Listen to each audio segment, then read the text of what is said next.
ဒီရည်ရတာပြောဒီမှာရှိတဲ့ကမ္ဘာတော်အားလုံးကြာရောက်သိဖို့အတွက်ကျွန်တော်တို့ဆန္ဒပြရင်းရှိပါတယ်ခင်ဗျားတို့အကြံစီတွေဟာကျွန်တော်တို့ဒီလူမျိုးပေါ်မှာတခုမှမဟုတ်ဘူး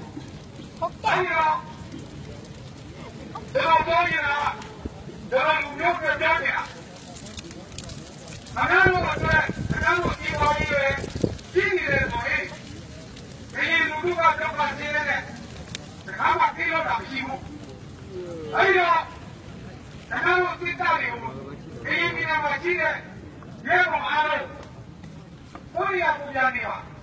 ဒီပြည်နယ်နဲ့ပြည်ကိုလုံးဝမနေပါနဲ့အခုတော့ခဏတော့အနည်းကဒါအတိကုန်းတဲ့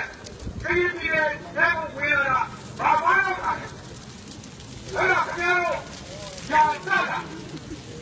ဗျားတို့ပြောတာပြည်လုံးကြီးလာတော့တော့တယ်ဒီပြည်လုံးကြီးလာတော့ဘယ်မှာလဲလက်ခက်ကလာတော့ခေါ်တယ်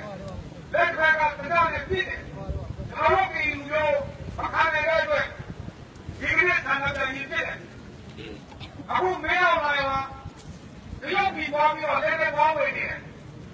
အဲ့ဒါဘာဖြစ်လဲကျွန်တော်ပြည်လူမျိုးတွေအားလုံးသိရတယ်အဲ့တော့ဒီကနေ့ကနေစပြီးတော့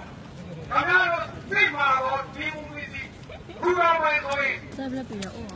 သိမှာတော့ဒီကနေ့တော့မယ်ဆိုရင်ဒီလူမှုရေးကြ